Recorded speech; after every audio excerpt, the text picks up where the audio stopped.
Muted.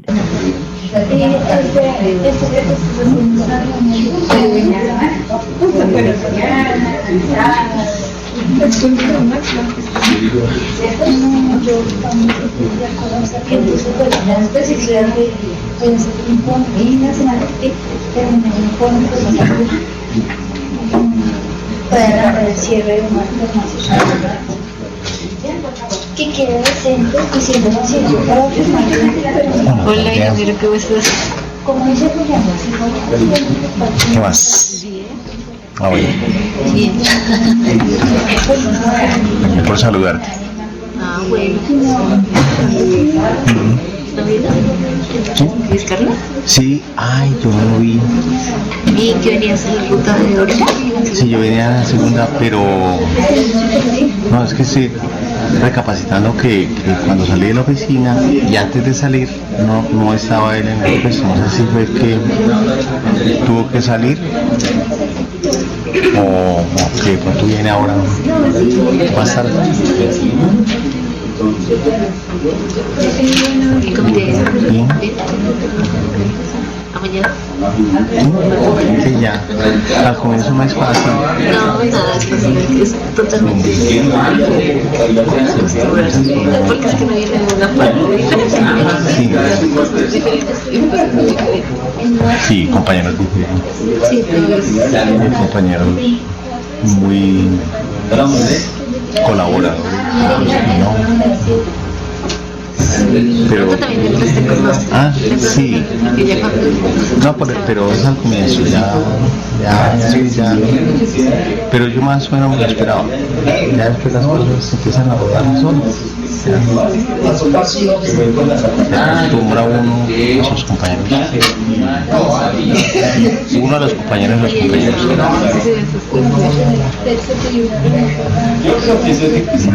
Y no te tienes tu puesto. Antes de la puerta, después del puerto. Yo estoy como al fondo allá. ¿Tú sabes dónde está Humberto Echevarría? No, me imagino que estás en la puerta. Cuando uno pasa la puerta de vidrio atrás, ahí en fondo. No, más hacia el occidente. Pero no es la primera, es que Emergencias tiene dos entradas. Sí. Una que queda al lado de la cafetería Sí, y otra que queda pasando la puerta de vidrio. sí, como pasando la puerta de vidrio. Al fondo.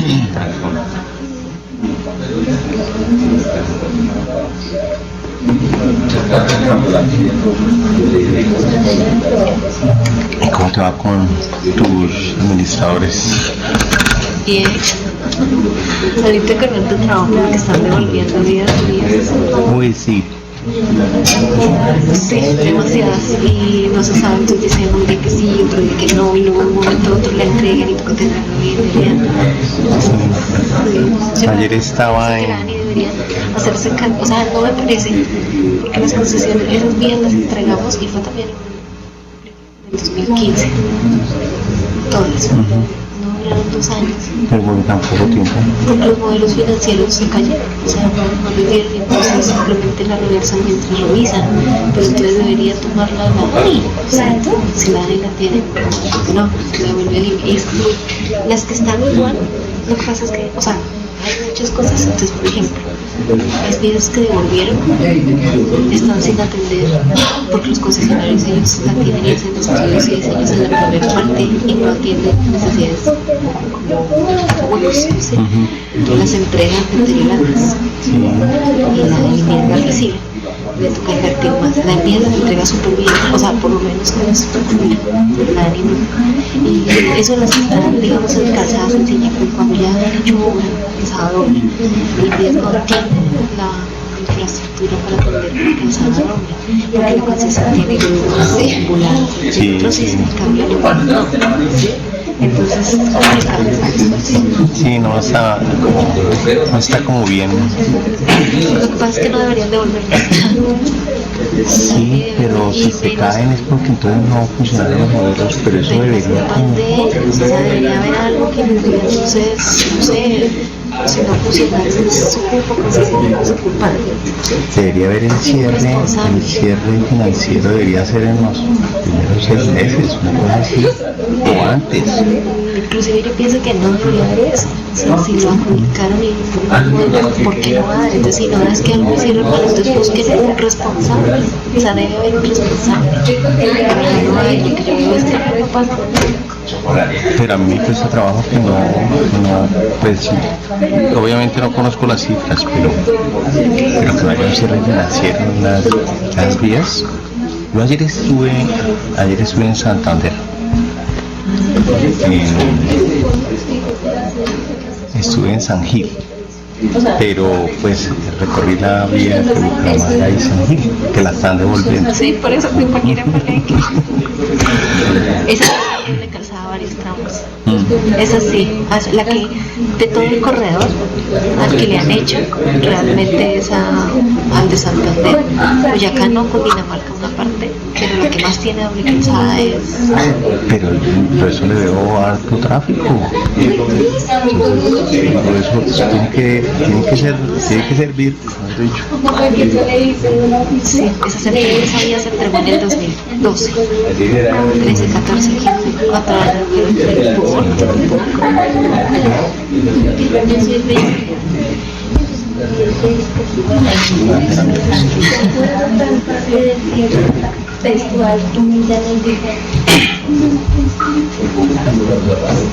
Buenas tardes a todos, a los asistentes presenciales y virtuales,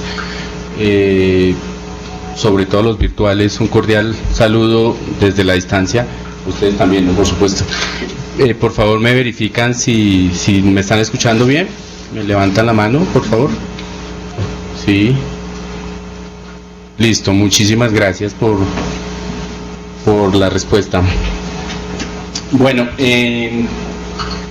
hoy vamos a abordar pues varios temitas que son pues un poco complejos para la literatura, digamos, del que no es abogado, pero voy a tratar de ser lo más claro posible para que pues en cada uno de estos temas que son los poderes excepcionales, las multas, el debido proceso, pues esas expresiones son muy de la jerga nuestra jurídica. No obstante, estoy convencido que muchos de ustedes que han sido supervisores, líderes de proyectos y algunos desafortunadamente dolientes en el tema de multas, pues les ha tocado hacer esos llamados de atención a algunos contratistas. Asumo que sí, han tenido que ser como, digamos, directos, no diría responsables, sino gestores de la labor inicial para desarrollar este tipo de actuaciones. No sé si, digamos, para trámites mucho más complejos como son la caducidad, la terminación, la modificación, etcétera, pues han tenido que ser actores en ese tema. Entonces vamos a tratar de abordar, como les digo muy coloquialmente, estas expresiones. Ustedes saben que esto pues es una charla, a cualquier momento pueden intervenir, los casos concretos son bienvenidos porque son el ejercicio diario nuestro, no solo de ustedes sino también mío, los que se escuchan, los que son, digamos, del diario vivir, los temas más complejos y digamos, para uno como abogado y también yo creo que como ingeniero, profesional técnico, escuchar el tema de la 26 en Bogotá, el tema del IDU en Bogotá, todo el rollo que generó, pues para uno académicamente es muy bueno. Para la ciudad no lo es, ¿no? Pero para uno académicamente es muy bueno porque muestra muchos ejercicios del deber ser y de lo que no se debe hacer. Casos como esos han implicado muchas consecuencias, ustedes lo saben, fiscales, penales, disciplinarias, bueno, una cantidad de temas que han sido y que se seguirán desarrollando por el largo de muchos años, porque ustedes saben que muchas actuaciones se generaron hace relativamente poco. Estamos hablando 2010, 2012, que hasta ahora se está vislumbrando algunas situaciones, por ejemplo, del orden fiscal, que van a tener implicaciones de actuaciones para los funcionarios, para los contratistas, quienes a su vez, como es usual en este país, también demandarán al Estado. Entonces eso es un tema eterno. Entonces eso para uno académicamente es muy bueno, pues lo digo, pero desafortunadamente para nuestra ciudad o para nuestro país no es lo ideal. Nosotros generalmente cuando estamos hablando en primera instancia de los poderes excepcionales, ¿a qué nos lleva en nuestra mente? ¿A qué se refiere con poder excepcional? Cuando uno habla de un poder, pues tiene una facultad, una posibilidad de ejercer alguna presión o algún mecanismo que la ley se lo permite como primera instancia. ¿Y por qué a ustedes les suena que sea excepcional? Lo excepcional generalmente uno dice, pues sobra decir, no es lo general, no se aplica para todos los casos. Por lo mismo tiene que tener una rigurosidad, unos trámites especiales, unos requisitos y condiciones especiales. Pero para tratar un tema de poder excepcional yo tengo generalmente siempre ir como desde el origen. Me refiero, ¿qué es lo normal? ¿Qué es lo normal en un contrato? Lo normal en un contrato, y me voy a ir un poquito por el derecho privado. Ustedes, yo les decía en una charla inicial hace unos 15, 20 días, que los contratos estatales devienen siempre del derecho civil y del derecho comercial. Las cláusulas, aquí dice Arturo, está sin micrófono, no sé. Las cláusulas o las condiciones en el derecho privado siempre operan bajo un principio, ¿no? La autonomía de la voluntad. ¿Qué es la autonomía de la voluntad? Es que cada quien, a motu propio, conviene con otra parte ciertas condiciones para suscribir un acuerdo o un negocio contractual. Y cualquier ejemplo podemos tener nosotros, ¿no? Una compraventa. Es una autonomía de voluntad. Si yo funjo como propietario del bien y quiero disponer de él, pues consigo un comprador. Fijamos las condiciones, decimos cuál es el valor, cuáles son los linderos, cuál es la forma de pago, a nombre de quién me va a girar el cheque, todas esas condiciones. ¿De quién surge esa idea? De las partes, de una u otra, comprador, vendedor. Si voy a comprar un carro, lo mismo, surge la autonomía de voluntad de las partes, ¿correcto? ¿Qué es lo que prevalece acá? El interés de cada uno de ellos, que generalmente son intereses iguales, ¿no?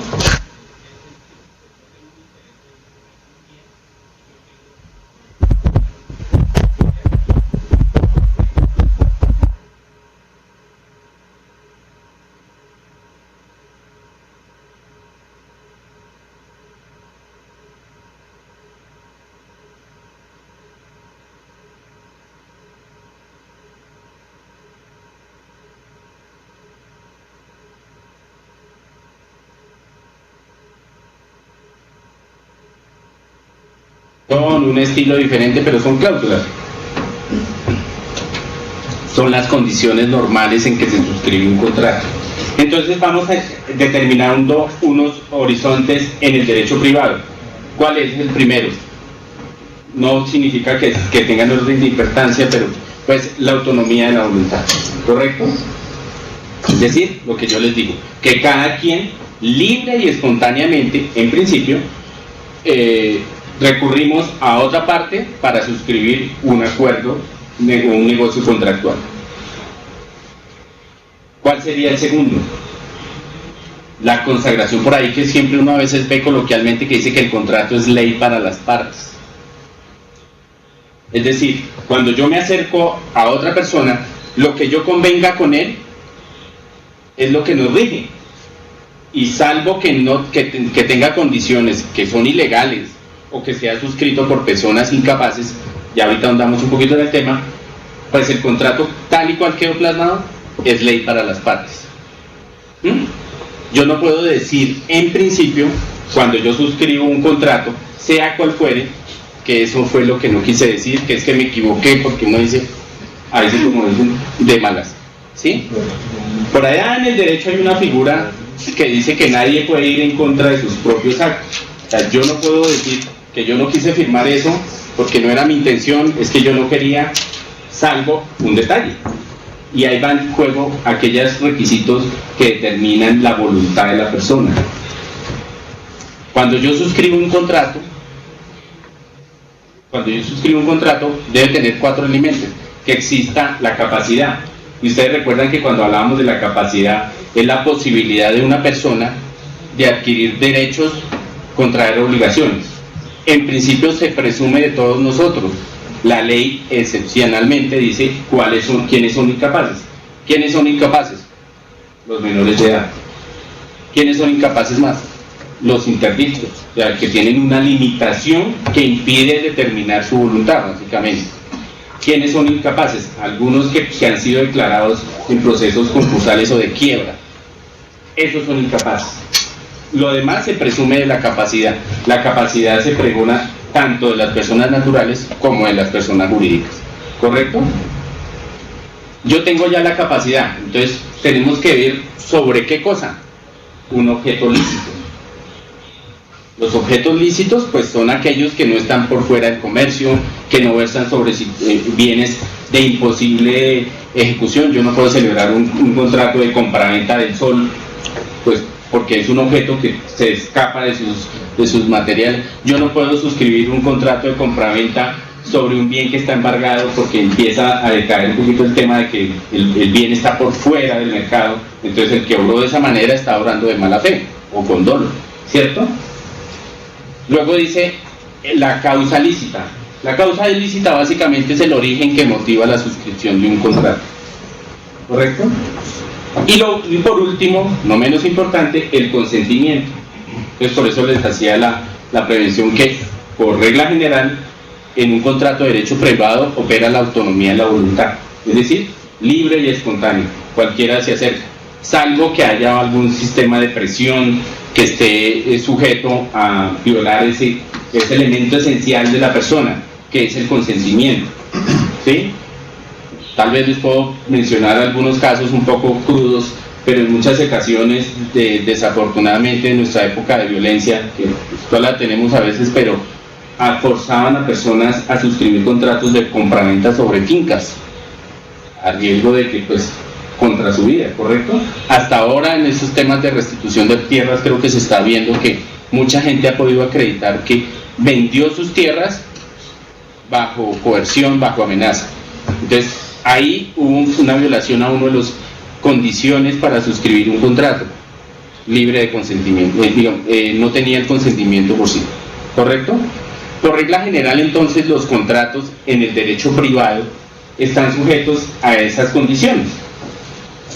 Cuando estamos hablando en contratos estatales, y son estatales única y exclusivamente porque hay una entidad estatal, la ley le fijó algunas prerrogativas o derechos o poderes del Estado para decir que en ciertas condiciones especiales usted puede incorporar ciertas cláusulas que son los llamados poderes excepcionales. Hay gente que ha discutido que esas no son cláusulas, eso es una jerga de interpretación, porque la gente dice, pues las cláusulas por esencia son de libre voluntad. En esto no son cláusulas, son disposiciones impositivas, pero llamémoslo cláusulas para evitar el enredo. Estas cláusulas están consagradas desde la ley 80. Anteriormente tenía otra mención en un decreto o una ley anterior, que era el 222, y la llamaban, era exorbitantes. Las cláusulas exorbitantes, eso suena como muy extraterrestre, muy por fuera de cualquier cosa. Lo ex significa por fuera, ¿no? Que significa por fuera de la órbita normal del acuerdo contractual. Entonces empezaron las interpretaciones donde decían, no, es que no puede hablarse de una cláusula exorbitante, lo que estamos hablando es casi de una ilegalidad. Es como para evitar esas discusiones la llamaron cláusulas excepcionales o poderes excepcionales del Estado. Entonces, desde la ley 80 se empezó a hablar de esos poderes excepcionales. ¿Por qué excepcionales? Lo que les decía, por vía de excepción, valga la redundancia, la ley le permite al Estado hacer uso de esas cláusulas. están consagradas en los contratos, pero no porque estén consagradas puedo usarlas a mi libre albedrío o antojo. ¿Correcto?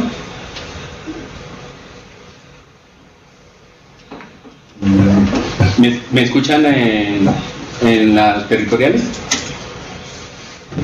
Perfecto. Bueno, ¿cuál es la dificultad cuando empiezo a consagrar esas cláusulas excepcionales? Y empiezo a ver que hay unas que pareciera que son de libre voluntad y hay otras que son impositivas. ¿Cuáles son en primera instancia? La primera, podríamos decir, que es la causal determinación unilateral.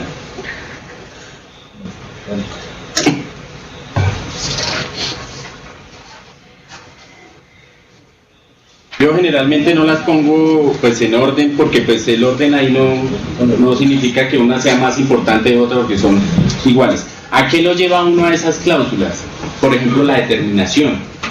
Terminación, como su nombre lo indica, es una potestad, puede ser de las partes, de declarar acabado, culminado una relación contractual. Unilateral deviene de la voluntad de alguien, uno solo, ¿correcto? Entonces, al aludir a terminación unilateral, estoy diciendo es que alguien va a terminar el contrato de una manera. En este caso, ¿quién lo va a terminar en forma unilateral? El Estado, ¿correcto? El Estado es el que, de acuerdo con la ley, le permite que en un contrato estatal, mediante un procedimiento, lo termine en forma unilateral. Pero ¿cómo lo termina? ¿Ustedes creen que puede ser, por ejemplo, saca una disposición donde dice se termina el contrato de obra número tal porque pues consideramos que los pliegos no quedaron bien? No. Correcto, no se puede hacer así. Generalmente cuando yo hablo, me adelanto un poquito, es muy similar al tema de multas. Cuando yo hablo de tipo de sanciones o de decisiones de estas excepcionales, ¿qué es lo que hacen las entidades? Existe el primer paso, el acercamiento. El acercamiento al contrato es propio en estas tres situaciones: la terminación, la modificación y la interpretación, incluso hasta la caducidad. Siempre yo busco acercarme a mi contratista. Siempre yo pretendo, le digo, mire, aquí tenemos que resolver una situación. Entonces yo le propongo que hagamos este procedimiento. Él puede que acepte o no. En el caso de la terminación, como veremos que es como similar a los otros tres, sí surge eso, es como una especie de debido proceso. Yo lo llamo, lo cito y le digo, mire, aquí hay condiciones especiales que están afectando de manera grave y seria el servicio, la ejecución del contrato, el desarrollo, bueno, una justificación. Tiene que ser soportada suficientemente. Entonces yo le puedo exponer esa situación. El contratista puede decir, no, yo no estoy de acuerdo, no lo terminé. Entonces, ¿qué es lo que hace la entidad? Tiene esta cláusula, tiene esta potestad y le dice, voy a sacar un acto administrativo mediante el cual se termina de manera unilateralmente el contrato. Ustedes saben que las decisiones de la administración generalmente provienen de esta figurita, ¿no? Los actos administrativos. Los actos administrativos, a ver, ahondando un poquito del tema, ¿un contrato es un acto administrativo? ¿Ustedes creen que un contrato es un acto administrativo? ¿O alguien les ha dicho que un contrato es un acto administrativo? ¿Por qué creen que es acto administrativo? ¿Es bilateral?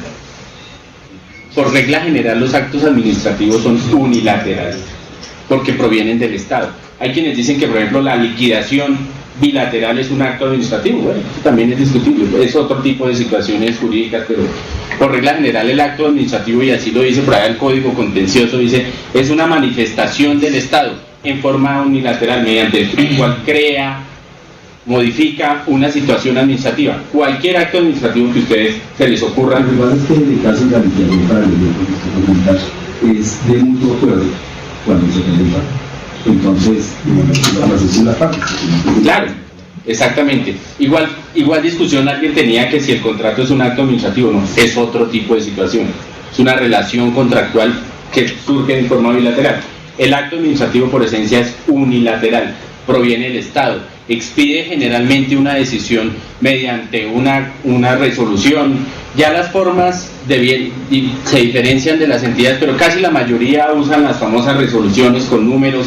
Resolución número 5500 del 13 de marzo de 2017, mediante la cual tal cosa. Cualquier acto administrativo que ustedes hayan visto, incluso situaciones administrativas, declaraciones de vacaciones, todo eso son actos administrativos. Incluso comunicaciones, también a veces se entienden que son actos administrativos, con unas variaciones, ¿no? Perdón. Generalmente hay comunicaciones, oficios de personas que tienen cargos de dirección, donde a usted le están negando, me voy un poquito del tema como para que quede más claro, alguien pide una prima técnica y el funcionario que es responsable del caso le dice, no, usted no tiene lugar a dar prima técnica. ¿Ustedes creen que eso es un acto administrativo? Yo diría que sí, porque usted lo puede demandar, no es que está diciéndole que no, le está determinando una situación consolidada y concreta, y de hecho muchas personas lo hacen. Pero eso es un extiendo ahí como largo, pero hay quienes sí entienden que toda decisión de esa naturaleza, lo importante es que los actos administrativos no necesariamente son aquellos donde dicen resolución, no, son decisiones de la administración. El acto administrativo deviene de por sí, independientemente de que tenga un número. Por regla general, obviamente tiene una fecha, ¿no? Porque es el momento en el cual la administración toma la decisión. Llamémoslo que la administración toma esta decisión mediante un acto administrativo resolución. En ese momento es cuando la entidad establece todas las condiciones de forma clara por la cual va a tomar esta decisión en forma unilateral. ¿Correcto?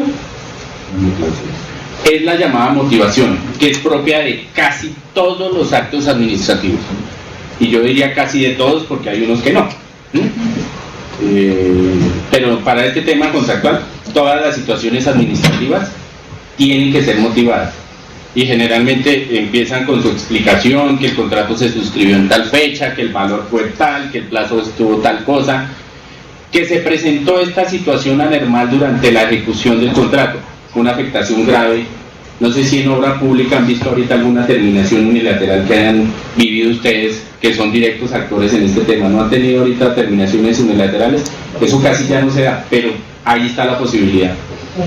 Algún fenómeno geológico que no tenía previsto nadie, entonces decidieron terminarlo porque dicen, mire, si yo prosigo con esto, con este contrato de obra, pues no voy a culminarlo. Pero es por situaciones, ojo, que no son modificaciones al pliego, que no se entiende errores en el pliego de condiciones o problemas que se advirtieron al momento de suscribir el contrato. No, por ahí no es, porque eso sí genera otras consecuencias. No sé si la decisión de no prorrogar el contrato del túnel de la línea se podría considerar una terminación unilateral del contrato. Pregunta aquí el compañero que si de pronto el túnel de la línea, la terminación por no prórroga del contrato. La terminación por no prórroga del contrato se puede entender como una terminación unilateral. ¿Ustedes qué creen? ¿Que bajo esta figura podríamos hablar de terminación unilateral? No. Yo diría que no, porque eso fue un error, llámese de la administración, del contratista. No fue una terminación de estas que la ley dice, y les voy a leer un poquito, dice, cuando las exigencias del servicio público lo requieran, no lo da, o por orden público que lo imponga. Es tan excepcional estas medidas que por eso se llaman así. Tiene que ser bastante sustentado y que tiene que afectar el servicio público. Pero digamos fueron sustentadas, ¿sí? De tal manera que tenía que terminarse el túnel y la administración decidió no continuar construyendo el túnel al no concederle la prórroga y terminar unilateralmente y proceder a hacer una nueva contratación. ¿Sí? Entonces, lo que pasa es que habían bastantes situaciones que obligaran a tomar esa decisión de no prorrogarlo. O sea, no solo eso, sino son unos costos que se analizaron ahí en donde eso salía mucho más costoso y de hecho el contratista tampoco está dispuesto a continuar en ese sentido.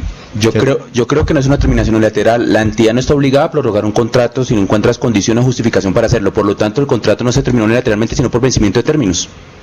Sí, yo pues tendría que mirar las justificaciones. Obviamente conoce uno mucho el tema de la línea. Lo que pasa, pero yo diría lo que dice el compañero. O sea, efectivamente no me parecería que si se usó esa figura, bueno, pero la figura de la terminación unilateral es tan excepcional que no creo que deba usarse por una situación en que no se pudo prorrogar el contrato. Porque a ustedes, ¿qué los deviene cuando no se prorrogó el contrato? ¿Qué se pone uno a pensar? No, pues el contratista fue el moroso, demorado me refiero, la entidad también se quedó corta en el tema de planeación, no hubo una adecuada estructuración en el cronograma, una serie de cosas que, ¿a qué concluye uno?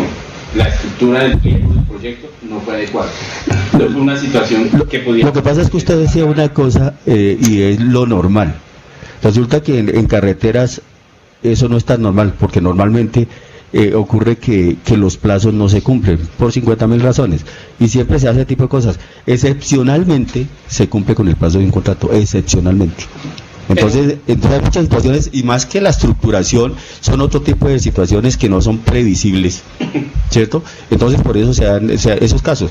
Esas discusiones las hemos tenido nosotros muchísimo en relación con que los plazos de los contratos en la estructuración no son los adecuados. Uno le puede colocar 2 meses, 3 meses más o más tiempo del que usualmente se prevé que se va a ejecutar y siempre el tiempo es insuficiente, siempre lo va a hacer así, no es cuestión de estructuración, es el tipo de contrato y de obra que se ejecuta. Sí, perdón un momentito, que hay una compañera Jessica que me dice que no se escucha, no sé si ya escucha Jessica. Sí, no pasa. ¿Hace hace rato? Disculpen. Pero mire que es lo que yo creo, que es que ha habido una situación tan singular en los contratos de obra. Yo he visto totalmente que los plazos son como muy caprichosos iniciales y que se volvió tan normal la prórroga que uno dice lo que debió ser no fue de 6 sino fue de 10 meses. Me refiero que ¿cuál es la regla general que ha pasado con los contratos de obra? Casi todos se prorrogan. Por más pequeño que sea, perdón la comparación, les digo a unos compañeros que no están aquí en Bogotá. Yo sé que es muy curioso el caso, pero es que daba gracia.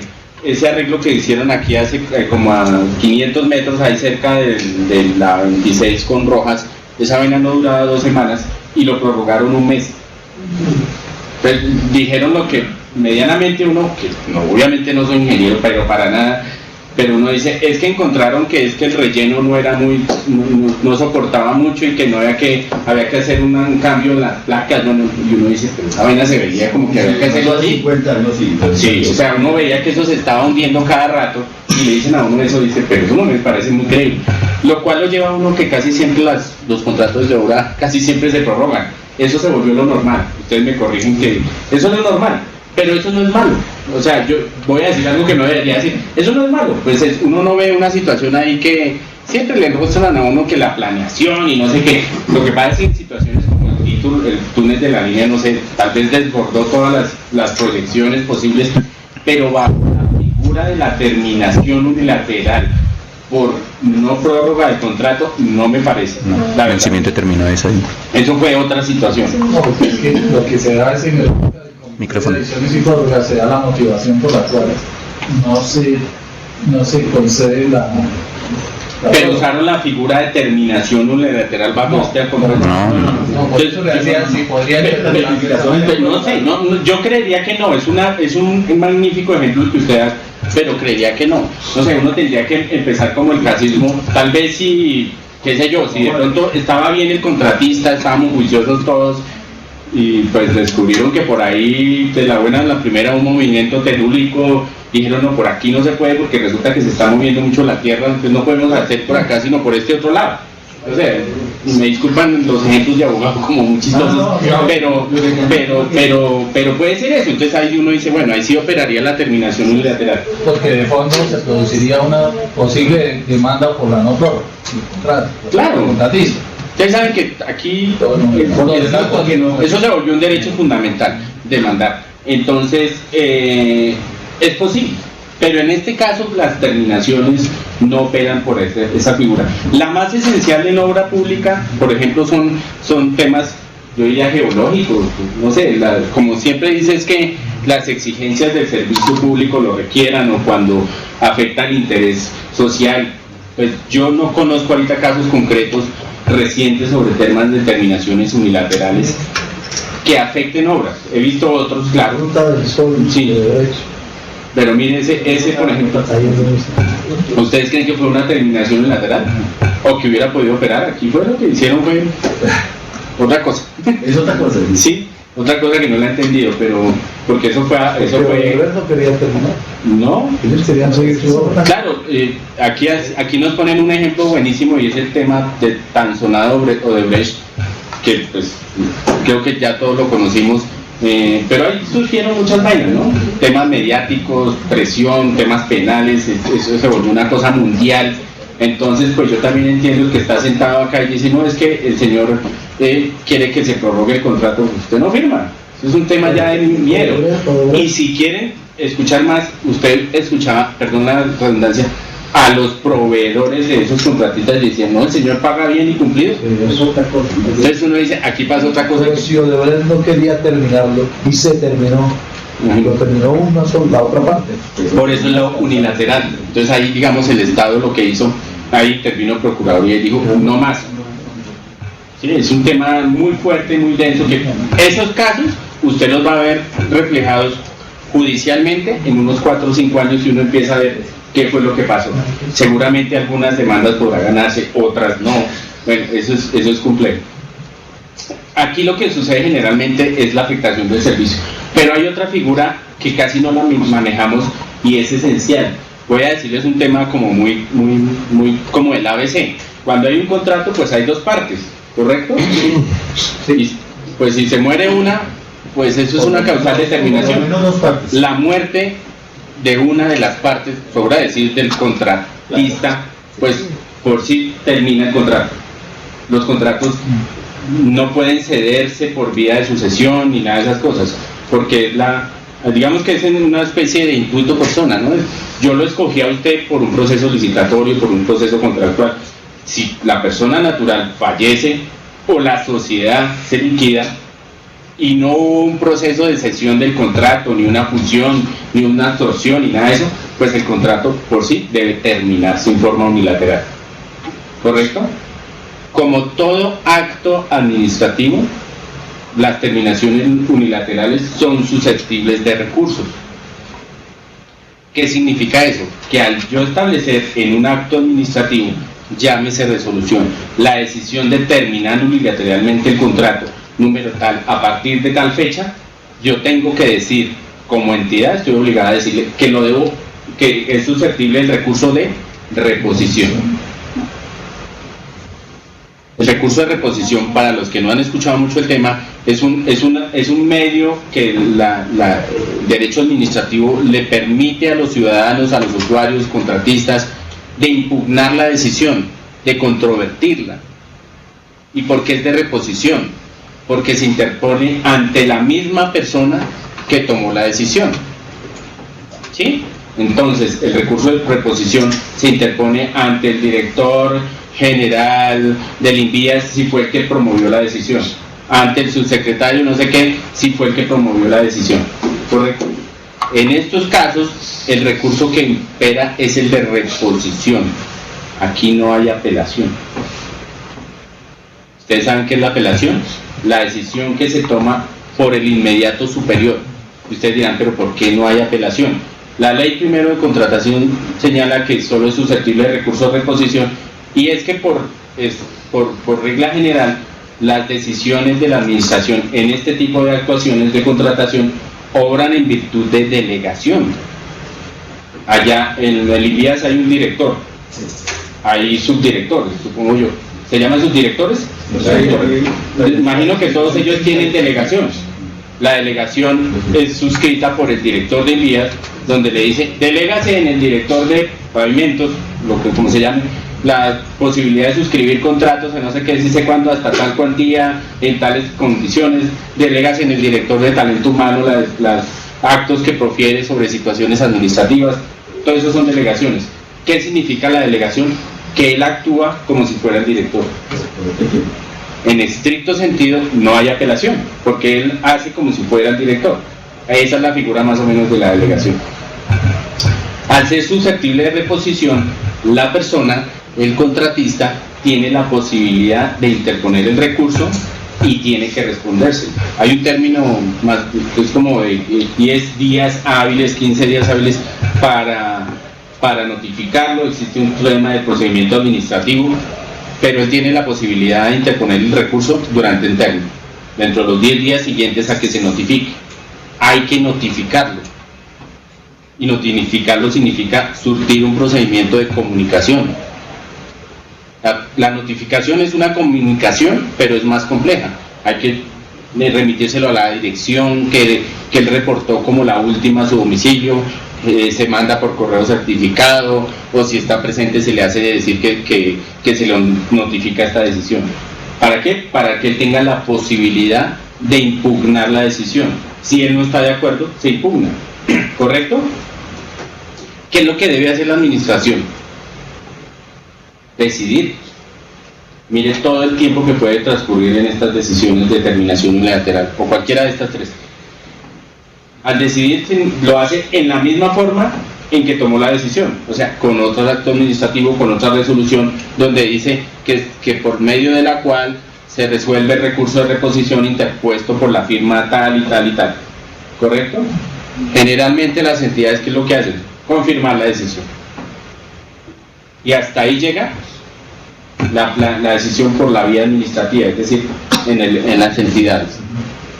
¿Existe otra posibilidad para que la persona pueda impugnar esa decisión? Ya le toca es por vía judicial. Entonces, la posibilidad que tiene un contratista de que ante una decisión de terminación proferida por la administración no esté de acuerdo, tiene las dos vías. La primera, administrativa, que es con la misma persona que tomó la decisión, y la segunda, ante la justicia contencioso administrativo, es decir, demanda el acto. Acude al juez contencioso administrativo y le dice: señores, mire, voy a promover una acción de nulidad, así se llaman estos casos, nulidad y restablecimiento del derecho mediante de la resolución 1, que terminó el contrato, y la 2, que resolvió el recurso. Pues ahí se pasarán otros 3, 4, 5 años hasta que la administración tome su decisión, que también tiene una segunda instancia por ahí ante el Consejo de Estado. O sea, eso es un larguero, que por eso es que a veces ustedes ven, hasta hace 5 años, estamos hablando Ley 80 del 93, hasta hace 5 años estaban saliendo las últimas demandas por allá del 222. En un decreto de hace 20 años, entonces 83. Exactamente. O sea, muchas veces esas decisiones pueden durar hasta 10 años, 15, porque la capacidad que tiene el Estado para recibir demandas es monstruosa. Entonces, esto es una situación en que, pues, el que toma esas decisiones de terminar unilateralmente el contrato tiene que hacerlo con mucho juicio. ¿Cuál es la ventaja? Sí, señor. ¿En qué instancia va la demanda al Tribunal de Arbitramiento? ¿En qué distancia va la qué, perdón? La demanda al Tribunal de Arbitramiento. Eso es un poco diferente, porque es que muchos contratos, algunos por ejemplo que tienen que ver con APP, primero, la regla general de acudir es al contencioso administrativo, es el juez natural, ¿correcto? Pero muchas veces hay decisiones o hay acuerdos en los contratos donde dice que primero vamos a acudir a una persona diferente, y es al Tribunal de Arbitramiento. Sí, lo que pasa en esas cláusulas esas sí son de mutuo acuerdo. Las cláusulas donde invoca otros mecanismos de solución, como el Tribunal de Arbitramiento, son consensuadas. Perdón, me refiero que diferencia de este tipo de decisiones donde la ley le permite a los particulares acudir a la justicia contencioso administrativa para demandar una decisión. En esta no es la ley, bueno, hay un procedimiento que fija la ley, pero en esta es cuando las partes dicen: a manera espontánea, en las cláusulas decimos, ante un conflicto, primero vayamos a un tribunal de arbitramiento, vamos a un amigable componedor, vamos a la Cámara de Comercio, eso lo fija el contrato. Entonces, no digo, digamos que el momento lo fija las cláusulas que establezca el mismo contrato. ¿Correcto? No hay un término para eso. Digamos que esto lo que está refiriendo existe a partir de la Constitución del 91, que son los mecanismos alternativos para solucionar de conflictos. Correcto, sí señor, tiene toda la razón. Digamos que la idea siempre es que las particulares y el Estado eviten un poquito acudir de una vez en forma inmediata a las demandas. Por eso siempre dice, solucionemos esto por la vía directa. Es uno de los mecanismos de solución directa. Claro, tiene unos costos, acudir a la Cámara de Comercio tiene unos honorarios altísimos, los árbitros cobran unas cifras envidiables, pero la ley le permite que ante esa decisión, y esa decisión es tan trascendental, que lo que él tome como decisión, llámese el tribunal de arbitramiento, hace cosa de fuerza juzgada, es decir, como si hubiera sido un juez. Dice, ¿hay otra instancia? ¿Ya en la parte contencioso administrativa?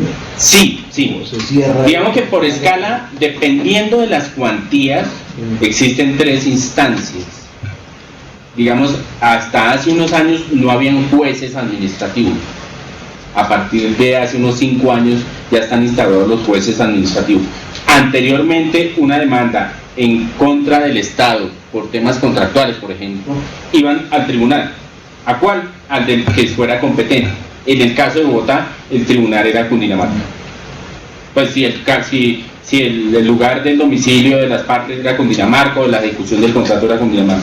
La segunda instancia es el Consejo de Estado. ¿Correcto? Insisto que dependiendo de la cuantía del contrato. Ahora, la primera instancia son los jueces administrativos, que quedaron de vecinos de ustedes, de hecho. Están a 2 cuadritas ahí atrás.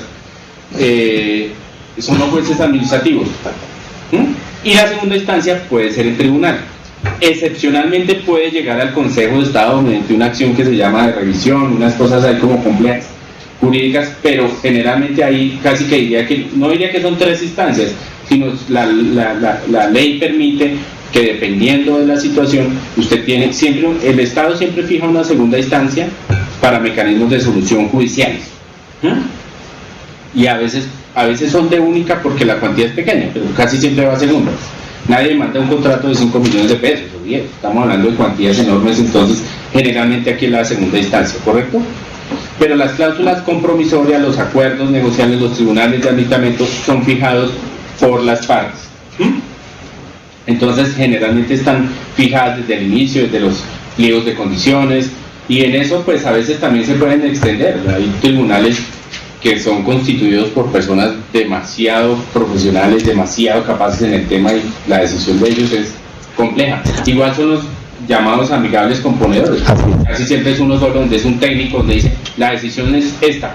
Y el instituto, es una parte del contrato de interpretación. El instituto hace unos años viene incluyendo en el clausulado del contrato la solución, el mecanismo alternativo de solución de conflictos. Hace unos años se está incluyendo. Eso es magnífico. Eso es magnífico porque, por eso les digo, prefieren, ¿cuál es la ventaja acá? Que la decisión va a ser más inmediata, ¿no? Cuando usted acude al contencioso administrativo, usted puede durar, como les digo, 1 año, 2 años. En cambio, aquí las decisiones, por la premura del tiempo, porque ustedes recuerden que estas decisiones, me adelanto a decir que son propias para todos, las decisiones de terminación, modificación e interpretación, se dan es durante la ejecución del contrato. Sobra decir, no puedo decir una terminación 3 meses después.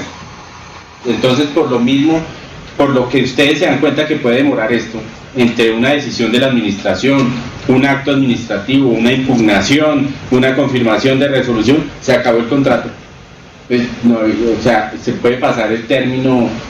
Generalmente una obra, ¿cuánto dura en promedio? No hablo de una obra complejísima de túneles de la línea, pero puede durar 1 año y medio en promedio. No, porque es que no podemos basarnos en contratos grandes, sino en contratos de 3 meses en el instituto. Entonces, digamos que el instituto puede manejar obras entre 3 meses y 8, que si se van a ejecutar durante la vigencia. Lo que pasa es que ahorita grandes proyectos utilizan vigencias futuras, entonces Sí, sí. van varios años. Yo sé, pero digamos que en un año, cuando tengan digamos un periodo de ejecución de un año, perdón, durante una vigencia fiscal un promedio de ejecución puede ser 6 meses, ¿no? Usted dura los 3 meses de estudios previos, proceso de adjudicación, y los 6 espera uno que se adjudique, pero como casi todos los contratos empiezan por allá en marzo, que es cuando la asignación de recursos se da entre febrero y marzo, etcétera. Entonces, pues digamos, en un periodo tan corto, ponerse a hablar de terminaciones o estas situaciones, porque pues la ley lo exige, entonces resultaría mucho más complejo hacer esto.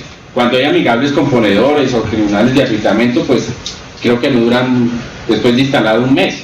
Bueno, unas más complejos por tiempos, pero la ideal es que fueran más extensos, ¿correcto? Digamos, este es el que uno diría pues es el menos utilizado, pero ahí está en la figura que lo señala el artículo 14-17 de la ley 80 del 93.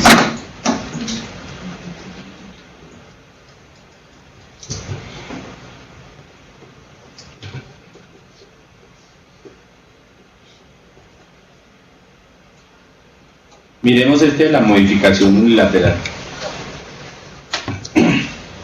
¿Y por qué resalto lo de modificación?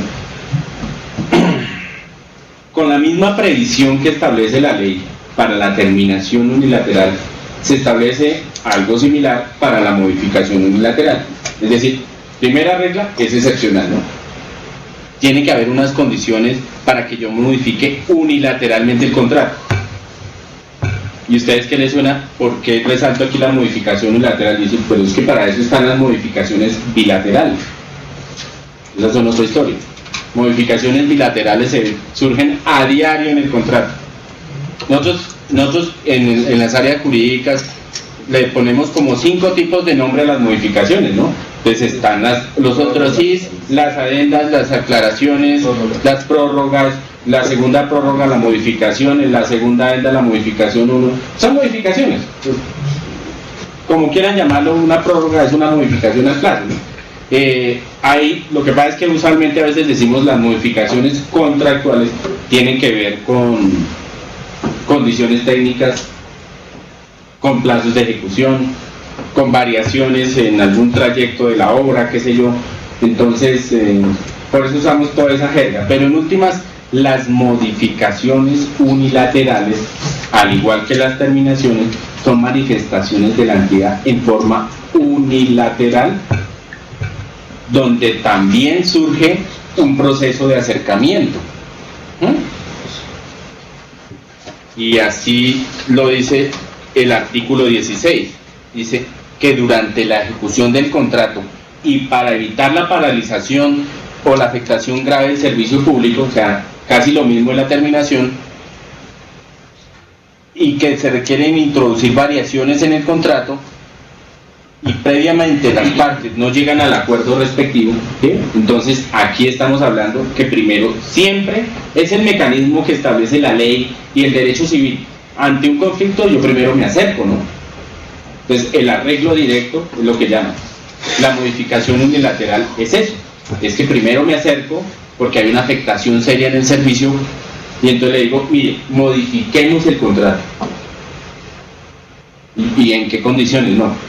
Modifiquemos, generalmente las modificaciones pueden ser incluso de valor o pueden ser de trayectos, pueden ser de, o sea, aquí no hay digamos una línea sobre qué modificación va a tratarse. Lo único es que haya esa condición especial para evitar la paralización o afectación grave del servicio. Esa es la condición, no es la modificación usual y regular, sino tiene que haber unas condiciones donde es la administración o el Estado quien tiene que justificar las razones por las cuales se va a modificar de manera unilateral el contrato. El contratista que tiene la posibilidad de aceptar o no esa variación. Existe los mismos requisitos, acto administrativo mediante el cual se modifica unilateralmente el contrato y tiene que decirse no solo la motivación, sino para qué se va a motivar y qué se va a motivar, qué se va a modificar, perdón. ¿Conoces algún caso? No lo he visto. No lo he visto. Estuve buscando algunas modificaciones unilaterales, pero no dieron fructificación porque casi todas las modificaciones han terminado siendo de mutuo acuerdo. Sí, porque precisamente la gente, es que pues estamos en el país del sagrado, ¿no? Entonces muchas veces usted modifica bilateralmente el contrato y a veces corre el riesgo de que el contratista después demanda. Obviamente con lo que yo les decía, la prevención, ¿no? Nadie puede ir en contra de sus propios actos. El contratista después no va a decir, ay, es que yo no firmé eso, ¿sí? Entonces, o yo no quise decir esa parte. Por eso es que hay que ser muy claro en las modificaciones laterales, con una prevención que eso sí lo señala la ley. Si esa modificación tiene implicaciones económicas que sean iguales o superiores al 20% del valor del contrato, él tiene la opción de decir, no voy más, terminemos. ¿Correcto? Y la administración creo que está obligada a aceptar esa decisión, porque también esto es un proceso de cargas, de obligaciones recíprocas, pero también es un tema de beneficios comunes. La administración se beneficia, pero el contratista también, y él no puede ver afectado su patrimonio porque la administración decidió que la modificación implicaba una variación económica del 30% y él dice, es que usted tiene que hacerlo o lo hace, ¿no? El contratista, la ley le fija la posibilidad que si ese valor supera el 20%, es igual o superior al 20%, puede darlo por terminado. ¿Y se aplica, perdón, que le damos el siguiente para la interpretación unilateral? No, no. ¿Solo para la modificación? Solo para la modificación. Y ya le digo ahorita por qué. Pero con las variaciones de modificaciones contractuales sucede eso. Con una garantía para el contratista. El hecho de que él solicite o que se termine el contrato no significa que a él lo vayan a demandar el Estado o le van a pedir perjuicios, porque no podría ser. Por esa decisión que toma la administración en forma unilateral, que altera el valor del contrato en el 20%, ¿sí? El contrato lo que se hace básicamente es modificarlo ante la no aceptación del contratista, que supere el 20%, se va a ordenar es liquidarlo. Y ahí va por otro camino, ¿no? Entonces, vamos al ejemplo de que el valor del contrato era de 1.000 millones de pesos y la modificación implica una variación de 300 millones de pesos, entonces el contratista dice no acepto. La entidad tiene la opción de terminarlo de terminar el contrato, liquidarlo. Entonces mire cómo empieza a cambiarse un poquito el horizonte, ¿no? Ya puede hablarse de una liquidación bilateral o una liquidación unilateral. Es un poquito ahí que empieza a ver, dependiendo entonces si es susceptible de recursos. Lo que pasa es que si hay una adición y el contratista no la acepta en la condición que estamos hablando, él está cumpliendo con el valor del contrato en el 100%. Entonces, si está cumpliendo el contrato, pues no se podría decir que lo van a sancionar si no acepta la adición. Pero mire que hay que tener mucha previsión, que si estamos hablando de una adición al contrato que pregunta el compañero, la adición al contrato puede ser sencillamente una adición normal que no va a implicar modificaciones, porque si estamos hablando de una adición en la cual ¿qué está diciendo él? La adición es que yo creo que es por más valor del que ustedes me están diciendo. ¿Puede ser ese el ejemplo? Es que la adición es, si nos referimos al valor, quiere decir que como estaba previsto inicialmente el contrato en sus cantidades de obra con las que se estructuraron, pues no fueron suficientes, ¿cierto? Entonces hay una parte que en los contratos dice obras adicionales y o complementarias, que es otro asunto. Entonces las obras complementarias, desde que no superen el 20%, el contratista tiene que ejecutarlas, porque hacen parte digamos, de la operatividad de la carretera. Pero mire, que si la ley y el contrato le previó esas obras complementarias que no superen el 20%, pero eso es una obligación contractual que tiene, valga la redundancia, el contratista de cumplirla. Ante la negativa o sustraerse a este deber, pues ya opera no es esta figura de la terminación unilateral o modificación unilateral. Yo diría que pues ya hay hasta sanciones, o habría necesidad hasta de darle uso a la multa, qué sé yo, ¿sí? Porque es que qué problema hay cuando sucede eso. Yo puedo hacer una modificación unilateral del contrato porque él no me hizo obras complementarias y se quedó paralizada la obra. Entonces puede llegar incluso a la caducidad. Es más fácil ahí hacer uso de las multas que estén fijadas contractualmente que de otro tipo de actuaciones, ¿correcto? Pero en esto, digamos que lo que puede hacer la entidad, como cuando pasa con la caducidad, es que cuando se modifica, ante la negativa de modificar, de que el contratista se modifique unilateralmente el contrato porque supera el 20%, o sea, tiene la posibilidad legal de hacerlo, la entidad tiene la facultad de proseguir con la ejecución del contrato mediante otros mecanismos, ¿correcto?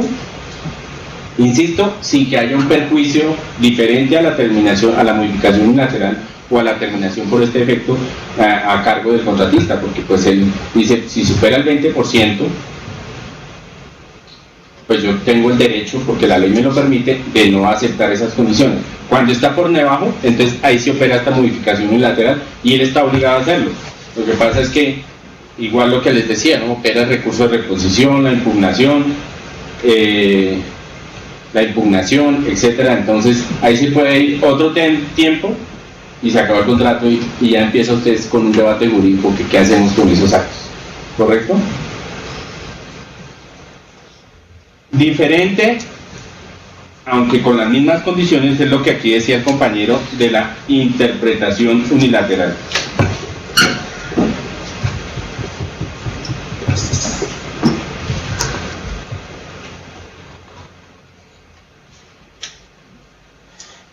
¿Qué les suena a ustedes por interpretar?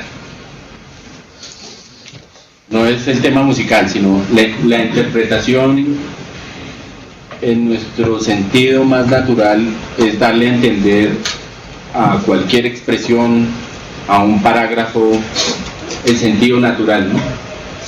La interpretación normalmente deviene es por algunas causales que por falta de claridad al momento de estructurar una cláusula pueden dar lugar a dos criterios o más.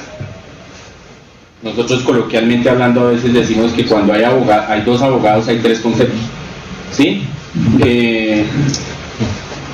Y a veces esas son las herramientas que se usan para entrar a modificar contratos. Con la interpretación, que la ley lo permite, ¿sí? La interpretación unilateral es otra figura de los poderes excepcionales que tiene el Estado para dar a entender que ante la ambigüedad de una cláusula, la potestad que tiene de darle su sentido natural es del Estado, ¿correcto? Entonces él, motu propio, le dice mediante una decisión, valga la redundancia, unilateral, entiéndase que esta cláusula o este parágrafo o esta anotación se debe leer de la siguiente manera. Oído, no es que va a modificar el contrato, sino que lo va a interpretar. Si el plazo de ejecución es de 6 meses, pues no va a sacar una resolución de interpretación donde dice, quisimos decir fue 8. No. Una pregunta. En caso de que haya diferencias entre el contrato, la minuta del contrato y alguna parte de los pliegos de condiciones, ¿qué manda qué? ¿El contrato sobre los pliegos o los pliegos sobre el contrato? Es una excelente pregunta. El compañero, no sé si la escucharon, los compañeros virtuales, que si hay una ambigüedad entre, me corrige si es la pregunta correcta, una ambigüedad entre la cláusula del contrato y el pliego de condiciones, ¿qué prevalece? Primero, pues no es tanto el tema de interpretación, pero es buena la pregunta porque por ahí podemos ir. ¿Qué es lo que ustedes creen que es? El pliego. El pliego, por ahí alguien dijo el pliego. Lo que tiene el acuerdo. Prevalece el pliego sobre el contrato. ¿Sí me escucharon? Sí, señor, sí. Dice el compañero que el pliego. Eso ha sido muy discutido, ¿no? Eso, como aquí siempre ha habido unas épocas jurisprudenciales, doctrinarias, donde dice que entre las dos cosas que prevalecen, si es el pliego o es el contrato. ¿Qué es lo que yo creo? El contrato. ¿Por qué razón el contrato?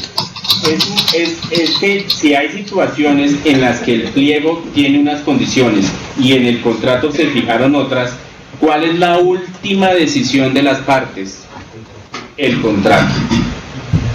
El contrato donde fijó unas condiciones que pudieran ser diferentes a las que estableció el pliego, pues no puede alegar el que firmó el contrato, es que el pliego decía otra cosa. Puede haber condiciones, puede haber implicaciones disciplinarias, fiscales, todo ese cuento puede ser, pero jurídicamente lo que prevalece es la última manifestación de las partes. Hay que ver porque, por ejemplo, en los contratos que está sacando Invías, habría que ver la condición especial, porque ahí dice una cláusula al final que los pliegos de condiciones son parte integral, hacen parte del contrato y lo estipula como cláusula dentro del contrato. Luego ahí en ese sentido le está diciendo que los pliegos... No, sí, tienes razón en una parte. En una parte. Una observación, Sí, yo pensaría que estaría de acuerdo con usted, doctor, en que sería el contrato. ¿Por qué? Primero, porque lo que usted dice es lo último escrito, y adicionalmente el contrato lo suscriben las dos personas, o sea que es la voluntad de las partes, o sea hay conocimiento de ambos, o sea, y en el pliego también, pero el pliego es elaborado por la entidad, o sea es digámoslo así, responsabilidad de la entidad. Que lo entienda o lo interprete el contratista de otra manera, pues es diferente, pero pienso que debe ser el contrato lo que prevalezca. Lo que pasa es que yo pienso que no es tan sencillo decirlo de esa manera. No. O sea, los documentos del proceso de contratación hacen parte del contrato, pero por lo menos en el pliego de condiciones se surten unos trámites de ley, hay que hacer unas audiencias, aclaración al pliego y todo ese tipo de cosas que se supone que si el contratista no hizo ninguna observación, pues es porque todo estaba bien. Finalmente, y es el concepto que estamos manejando, cuando suscriben los contratos es donde están en el acuerdo de voluntades. Entonces, pueden haber errores en los pliegos, pero eso es el mismo contratista tendría que detectar eso porque él tiene que leer todo el pliego. Digamos que para guardar un poco de armonía con lo que estábamos diciendo aquí presencial, es claro que, digamos, en casi toda nuestra estructura de procesos contractuales, erróneamente a veces pensamos que el contrato es solo la minuta, el contrato es todo el expediente. Y si no, pues déjeme ver la carpeta del contrato X. Pues le traten los 5 acetas y allá están las carpetas. El contrato es todo el expediente contractual. Lo que tuvimos discusión hace como 20 días, esos son los documentos contractuales, son todos. Entonces usted mira el prepliego, los estudios previos, el análisis del sector, las preguntas de los interesados. De ahí la delicadeza cuando yo hago modificaciones, ahorita les digo, las solicitudes de aclaraciones, pliego ya formal, las adendas, todo, y el último se supone que en principio va a ser, cuando va a empezar el contrato, es la minuta. Por eso es el proceso final de la voluntad de las partes. La mayoría de las condiciones de una carpeta contratal son unilaterales, ¿no? Nosotros, digamos, en los contratos decimos que son consensuales, pero pues casi que todos los contratos estatales diría yo que son de adhesión. O sea, usted no va a decirle, oiga, cámbieme la forma de pago, y entonces la entidad dice, listo, se la cambio. Cámbieme el plazo, pues a veces uno cambia una que otra cosa, es más de aclaración e interpretación.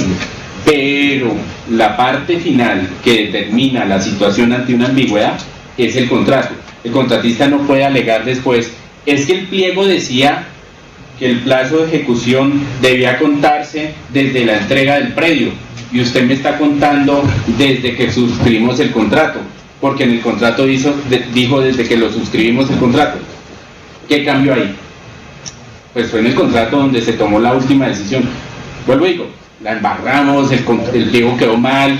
A veces nosotros usamos esa figura del contrato para hacer muchas variaciones ahí como muy cuerda, lo puedo decir coloquialmente, para ajustar algún hierro que no es violatorio ni es sustancial, pero digo, bueno, ajustémoslo acá. Pero si yo firmo como contratista, no puedo alegar lo que yo les decía. Nadie puede ir en contra de sus propios actos. Eso no se les olvide, porque eso es propio de todos. No puedo yo decir, es que yo lo hice sin pensar, es que yo no miré ese número. La única condición para la cual acude a eso es lo que les comentaba hace un poquito, que yo esté libre de esa voluntad del consentimiento. Yo hubiera sido presionado, que no viene siendo este el caso, ¿no? Pues muchos contratistas a veces dijeron, no, es que me tocó firmar esa adición porque ustedes me dijeron, no, firma. Usted sabe que en esto es que el que no, y se lo digo abiertamente, el que no se ha sentado en la entidad estatal no sabe cómo es esto de pesado. Todos sabemos que esto es un proceso complejo. Es hermoso porque usted aprende de todo, lo que debe hacer, lo que no debe hacer. Esto es un proceso de aprendizaje que no lo manejan muchas entidades. De todos modos, cuando el contratista firma el contrato, él está de acuerdo con lo que está firmando, porque de hecho lo debe leer, aunque no lo lea, lo debe leer. Correcto. Yo alguna vez, no tiene que ver con obra, pero un señor le pasamos el contrato del típico 28 de diciembre y llegó y lo miró 3 cosas y firmó. Y uno como que le dice, y usted no mira nada más. Digo, no, es que a mí me interesan son 2 cosas, el valor y el plazo. Sí, entonces hay gente que ya sabe que lo demás, las 150 cláusulas, sí, a mí me preocupa cuando el contratista a veces dice, o los que preguntan las observaciones dicen, oiga, cambie la multa porque es que no sé qué. Yo quisiera a veces decirle, oiga, me preocupa que usted se preocupe, valga la redundancia, por las multas, porque pues si usted es juicioso no va a preocuparse por eso. Sí, pero pues mucha gente pregunta es que le baje las multas, que por qué esas condiciones tan exageradas, y preguntan 20.000 cosas y no se presentan. Entonces, digamos que en estas condiciones, ante la pregunta del compañero, la situación es que prevalece lo que está en el contrato. Pero eso no tiene que ver directamente con el tema de interpretación unilateral. Digamos, esta interpretación unilateral es, mire, y así lo dice la ley artículo 15, durante la ejecución del contrato surgen discrepancias entre las partes sobre la interpretación de algunas de sus estipulaciones con la misma condición, ¿no?, que puedan conducir a la paralización del contrato y que puedan afectar el servicio público. Aquí dice moderador, compañero Jonever, por favor cerrar el micrófono. Prevalece el pliego sobre el contrato porque ante el pliego estipulan las exigencias de manera detallada. El contrato es resumido, prevalece el pliego de condiciones y así lo han juzgado los tribunales. Una pregunta, por favor. Sí, señor. Volviendo al tema de las cláusulas excepcionales, ¿estas se entienden tácitas o deben estar expresamente escritas en el contrato?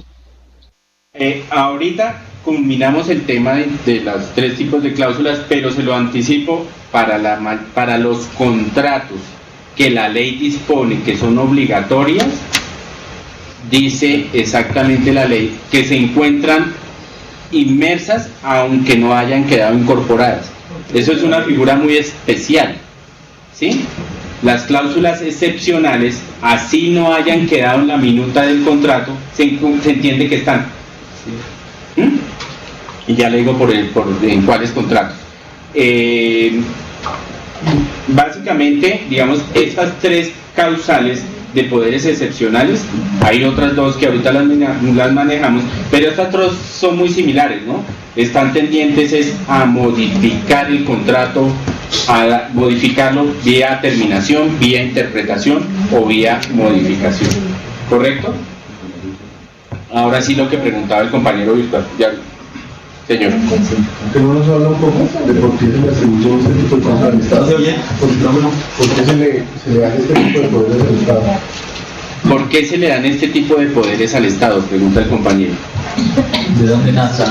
¿De dónde nace? ¿De dónde se origina?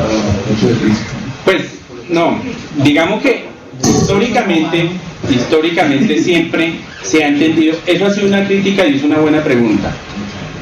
Una pregunta que, digamos, ahora muchos doctrinantes dicen que estas cláusulas deberían desaparecer del derecho colombiano, porque frenan un poquito la iniciativa privada, no solo nacional, sino internacional, en la medida que supuestamente, eso viene del derecho francés, del derecho constitucionario, donde básicamente lo que siempre se ha entendido, que el que tiene el poder dominante en una relación contractual donde interviene un particular y el Estado, es el Estado, ¿correcto? Entonces, casi siempre se ha entendido que el Estado debe tener un poder de prevalencia para garantizar un interés general.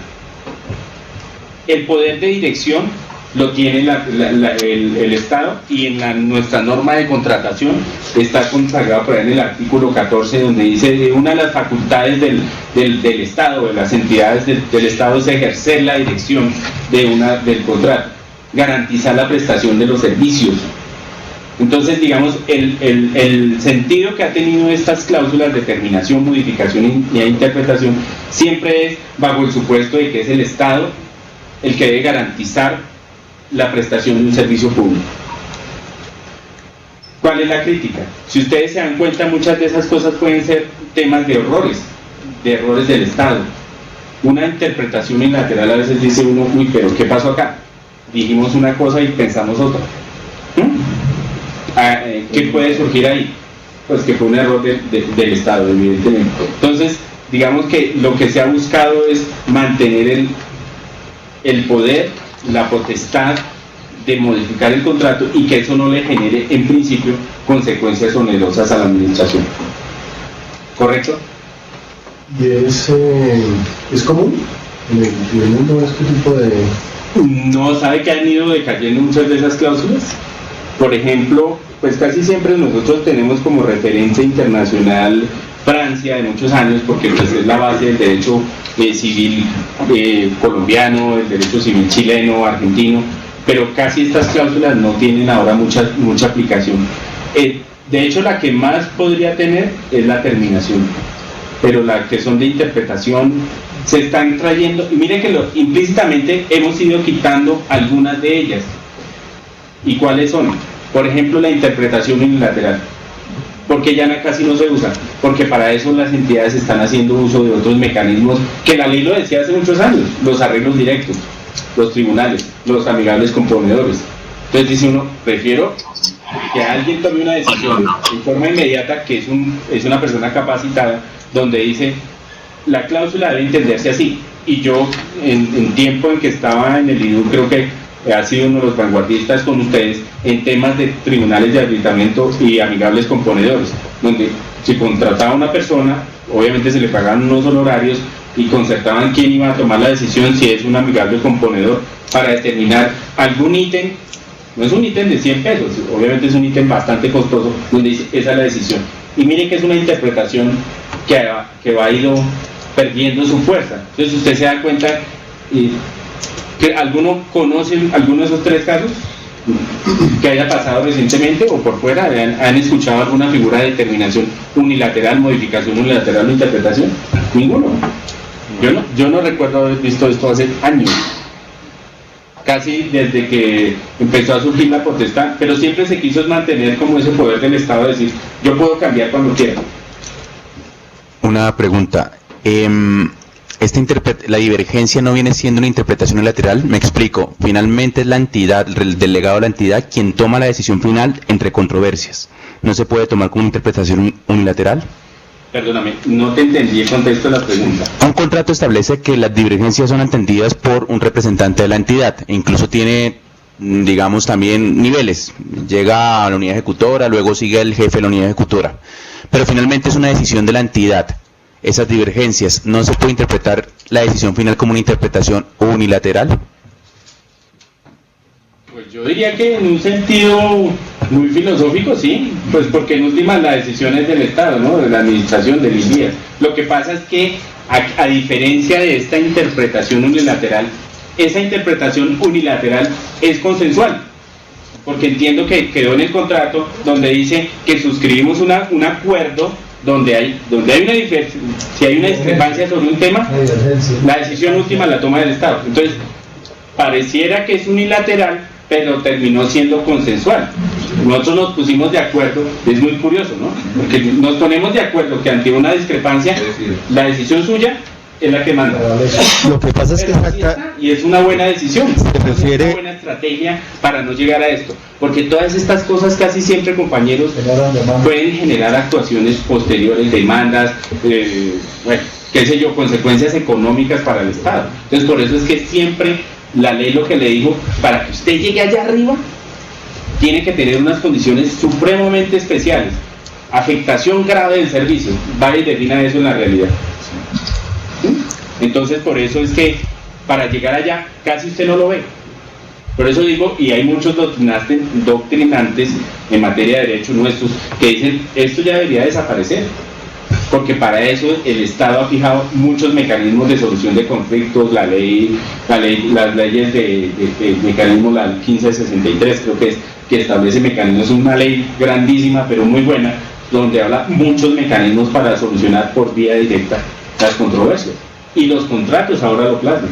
Entonces, digamos que esto, a pesar de que están, ante la pregunta de un compañero de virtual, me dice, estas cláusulas es esa figura extraña, ¿no?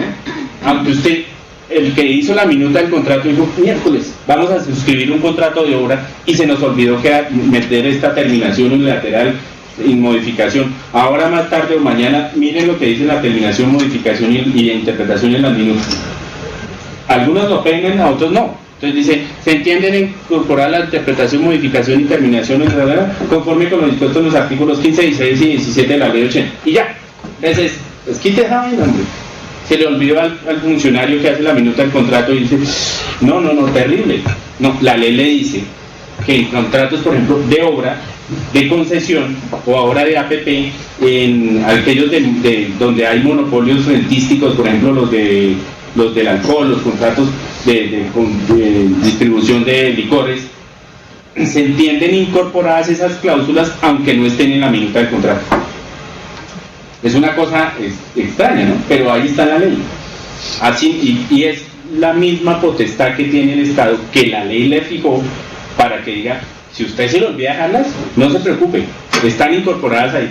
Y ustedes se dan cuenta que no tiene ningún procedimiento especial ni nada, está fijado en la ley y todo el debido proceso. Mire, estos artículos son como 3, 4 párrafos y están bien hechos. O sea, si hay un problema de interpretación en una cláusula, se hace la interpretación por vía acto administrativo que es susceptible de recursos. Pues ¿a dónde acude? Usted acude al código, no lo sabe, código contencioso administrativo, debido proceso, recurso de reposición, explicar, motivar todo ese tema, pues ya está escrito. Entonces por eso es que no tiene ninguna rigurosidad. No así las otras dos, que son las que la caducidad y la reversión, que ahorita las desarrollamos. Una pregunta. Dentro del proceso administrativo sancionatorio se pueden dar interpretaciones unilaterales. Ya, ahorita compañero John Ever, ya le leo las observaciones, disculpen. Perdóneme, ¿qué está preguntando? Dentro del proceso administrativo sancionatorio se pueden dar interpretaciones unilaterales, prácticamente. Cuando estoy en un proceso de multa, cuando se aduce una divergencia, una controversia en la interpretación de alguna cláusula del contrato, entonces terminamos sancionando. Yo diría que es complejo. Se produce la resolución como tal, claro, ¿sí? De multa y tienen los recursos como tal, recursos de reposición. Claro, pero digamos que ahí implícitamente están haciendo uso de una interpretación, ¿no? Pero usaron otro mecanismo, que es el procedimiento administrativo de multas. Es muy extraño, pero yo diría que sí puede darse una interpretación, pero lo importante es que sea susceptible de recurso.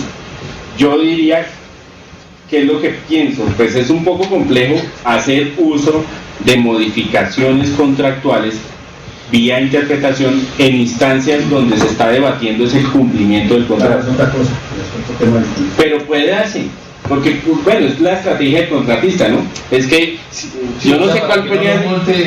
Para que no lo multen, ustedes saben que usan una cantidad de estrategias y entonces puede decirse que él entendió que era de tal manera. Pues la administración obviamente tiene su estrategia de defensa y va a decir, es que es clara la cláusula en señalar este punto y este otro. Entonces es un poco difícil que esto llegara a suceder. Perdónenme, miro a ver qué es lo que dice aquí el compañero. Voy a tratar de escribir aquí cómo se sube.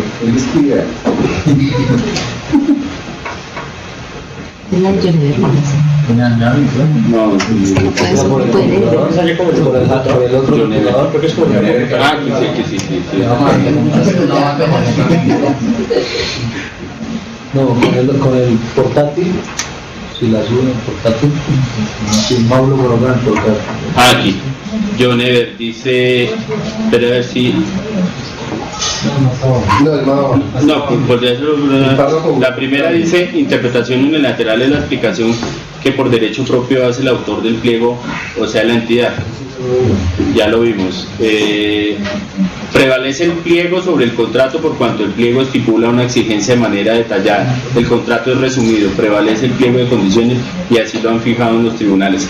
Mire que aquí dice el compañero una cosa que llamaría la atención, porque muchas veces las minutas nuestras contractuales son bastante extensas, claro, pero muchas veces hay entidades que usan especificaciones técnicas, las que están detalladas en el anexo 1.4.7.9. Pues ahí sí la unidad contrato pliego no habría discrepancia, porque sencillamente si el contrato me remitió al pliego y me dijo que se ajustará de acuerdo con lo que dice el pliego de condiciones o el anexo, pues digamos ahí no hay discrepancia. La discrepancia habría es que el contrato dijo una cosa y el pliego decía otra. Lo opuesto, correcto. Y el hecho de que la minuta sea resumida generalmente no significa que por el hecho de que sea resumida no le guarda la prevelación de lo que está en la minuta del contrato, salvo lo que decía ahorita, que pues digamos muchas veces el contrato hace remisiones al pliego y a las condiciones, pues tendría que ser una condición muy especial donde el pliego dijera se ajustará de acuerdo con lo que dice el anexo 1.1 en cuanto a la especificación técnica del ítem 3 y resulta que era otro ítem, no sé, ahí sí tendría que ser uno muy casuista, pero por regla general y bastante amplia, mayoritaria, es que ante esa discrepancia prevalece es el contrato. Pero digamos que Colombia compra eficiente. En su creación lo que se buscaba era que se crearan muchos manuales con el propósito de que se determinaran procesos y procedimientos y que las entidades no tuvieran ese tipo de situaciones que se mencionan.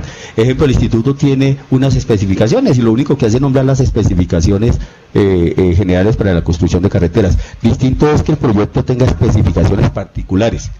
Esas son propias de cada proyecto y eso se relacionan ahí. Cuando el contratista va a hacer los estudios, entonces en los estudios arroja las especificaciones que se requiera. Se tienen prioridad en las especificaciones particulares.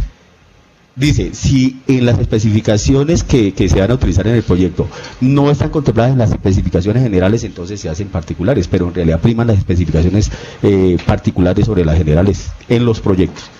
Entonces normalmente en los procesos ya todos los documentos que hay, los que requiere la entidad, porque es una exigencia, el manual de contratación, manual de interventoría, son exigencias de ley, entonces las entidades tienen que cumplir eso. Y eso hace parte de tanto del seguimiento como de los documentos que hacen parte de cada uno de los procesos de licitación. Y es que hay un principio general, incluso opera en derecho, en materia legal, que dice que ante una ley general o una ley especial, ¿cuál prima? La ley especial. Digamos que salvo que haya unas variaciones al constitucionales y todo, pero siempre las normas especiales prevalecen sobre las generales. En materia contractual puede darse ese caso. Incluso me pongo un ejemplo que no viene siendo como los contratos que tienen minutas estatales estándar, sino los contratos de bancas internacionales, los contratos suscritos con el BID. Los que lo conocen, las minutas de los contratos que tienen que ver con el BID tienen unas condiciones generales y unas condiciones especiales. Eso es más complejo leerlo, que no sabes, es un enredo ahí para leer una y otra, pero la banca internacional dice, ante discrepancia, vaya a lo especial, porque ese es el que le define la especificidad del contrato, de la obra, y casi siempre dice, ante una discrepancia, usted va a lo especial. Y casi guardando comparaciones de un pliego y un contrato, pues el contrato prevalece sobre el pliego donde haya discrepancia. Puede que haya sentencias y ha habido mucho desarrollo, como les digo, pero en este caso sí, en regla general, el contrato es el que fija, porque es el que firma el contratista no firma el pliego. El contratista casi siempre en la minuta del contrato dice que se cumplirá de acuerdo con lo establecido en el pliego, en la propuesta, no sé qué, si sé cuándo, tal, otro. Entonces uno dice, ahí es cuando se puede presentar problemas, ¿no? Lo que menciona es que hacen parte del contrato los siguientes documentos, si menciona el pliego de condiciones. ¿Puede darse más enredo? es cuando hay discrepancia entre la propuesta y el pliego. Y resulta que ha pasado muchas ocasiones en que cuando se está haciendo la evaluación de la propuesta, el que evalúa de buena fe, pero cometió el hierro de no ver una cosita por allá que metió allá abajo el contratista donde dice, yo hago esto, pero con esta condición. Y eso nos ha pasado. Entonces usted cuando firma el contrato y va a presentarse el problema, el contratista dice, pero es que yo en mi propuesta dije eso. Y ahí sí, ¿a dónde van? A la oficina jurídica a decir, uy, ¿qué pasó acá? Pero es que las reglas... Es un tema complejo que es bueno analizar. Las reglas en este caso es lo que diga el pliego de condiciones. Esas son las reglas de juego fijadas. Se defiende, pero pongan el otro lado, mire el contexto, donde el contratista, si hubieran hecho una buena evaluación, es lo que llaman a veces el rechazo de las propuestas, y lo que dicen a veces los evaluadores, dice, condicionó la propuesta, afuera. Yo le hago esto, pero si usted me entrega los predios antes de que culmine el contrato, antes de que empiece el contrato, y usted dice, miércoles, pero ¿cómo puso esa vaina? Entonces, ¿ahí qué puede operar? Una modificación unilateral. Correcto. Ese es un buen ejemplo. Ahí, yo lo que haría es modifico unilateralmente un contrato. Si usted mire, puso esto y esto, entonces yo se lo modifico y me voy al pliego otra vez. Entonces, claro, él dice, pero es que esto sale más oneroso, lo siento, no acepto, termine, todo, empieza la demanda y el rollo. Pero eso es un excelente ejercicio. Perdón, ahora sí, compañero. No, es un ejercicio simple, es por ejemplo con el tema del plazo.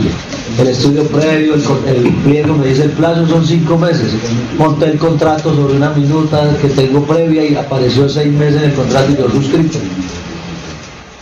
Pues el contratista es feliz, porque le dieron un mes más adicional, pero ahí prevalece el plazo de 6 meses. Claro.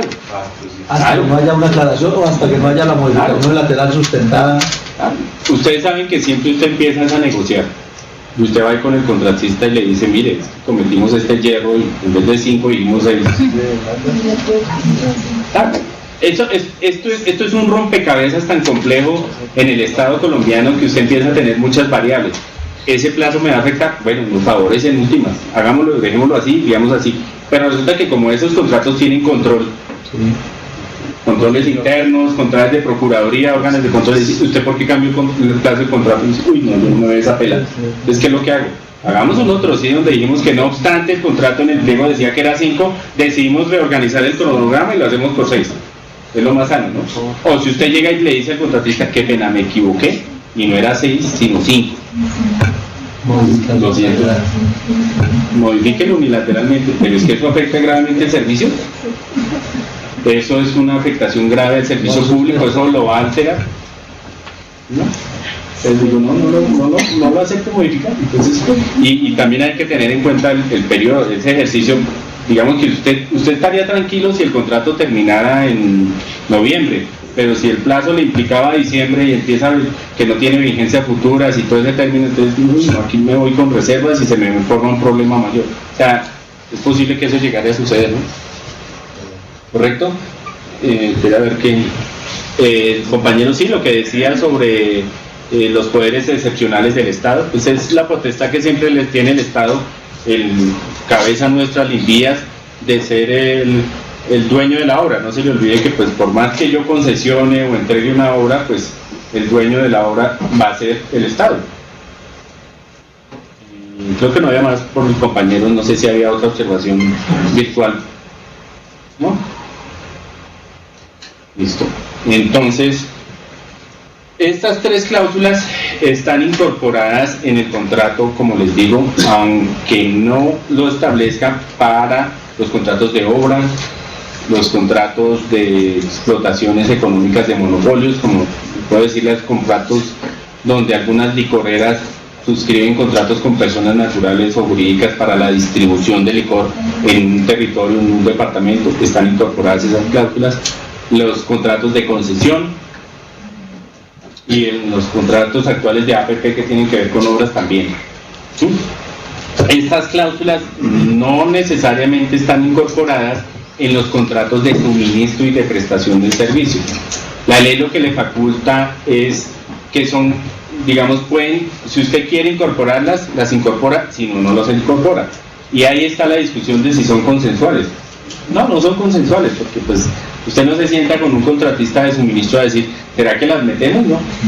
No, el Estado en esto sí es lo que yo diría que estas cláusulas, estos contratos nuestros del Estado son parecidos a los de los servicios públicos, ¿no? Son de adhesión. Usted las firma o lo firma. O sea, claro, entiendo que hay adendas y todo donde modifica ciertas condiciones, pero las minutas del contrato están establecidas para casi estandarizadas en muchas entidades donde usted no cambia nada. O sea, ¿qué cambia?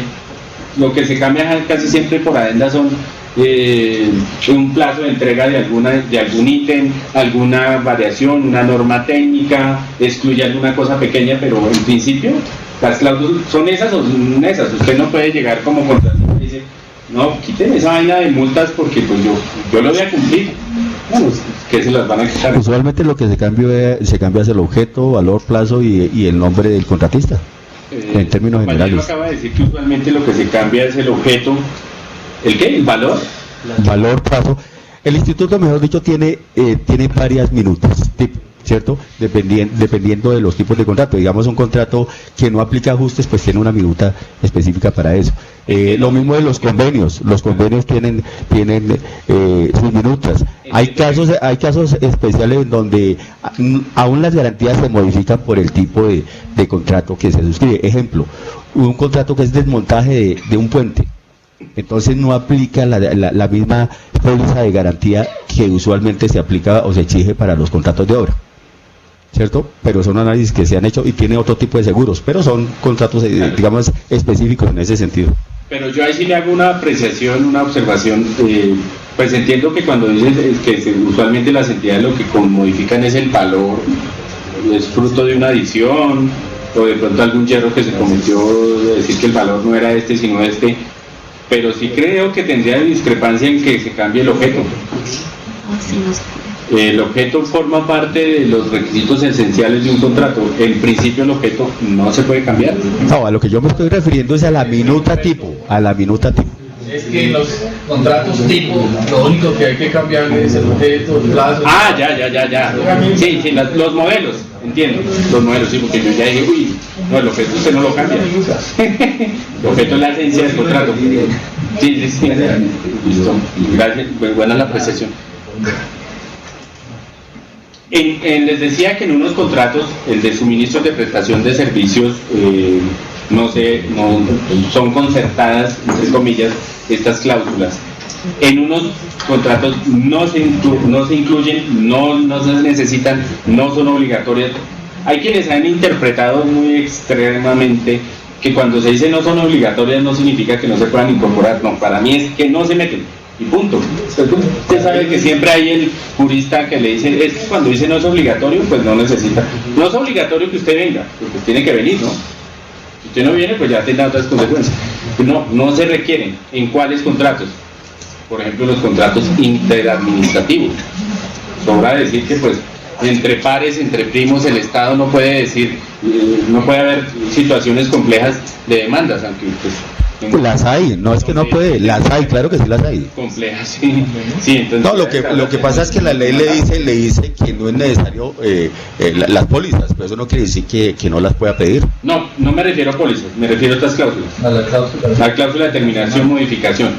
Estas cláusulas excepcionales no son propias en los contratos interadministrativos, en los contratos de banca internacional, pues porque usted tampoco puede aplicarle a un organismo de crédito internacional una causal de terminación porque él mismo le cierra el crédito y no le firma.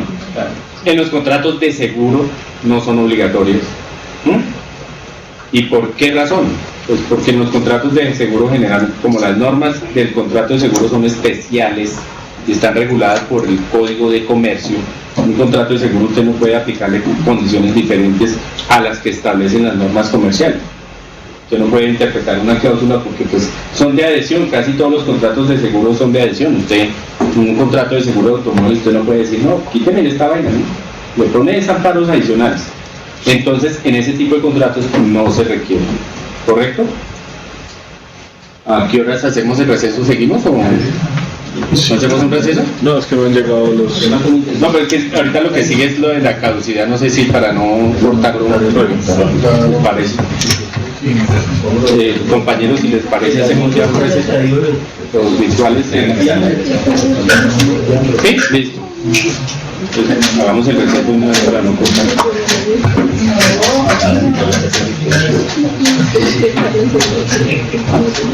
Si ya estamos realizando los pequeños, entonces a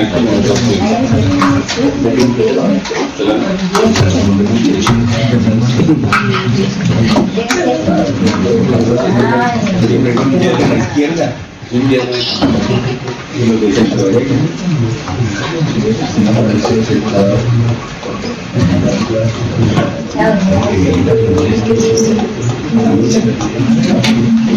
Casi no te entendemos la pregunta.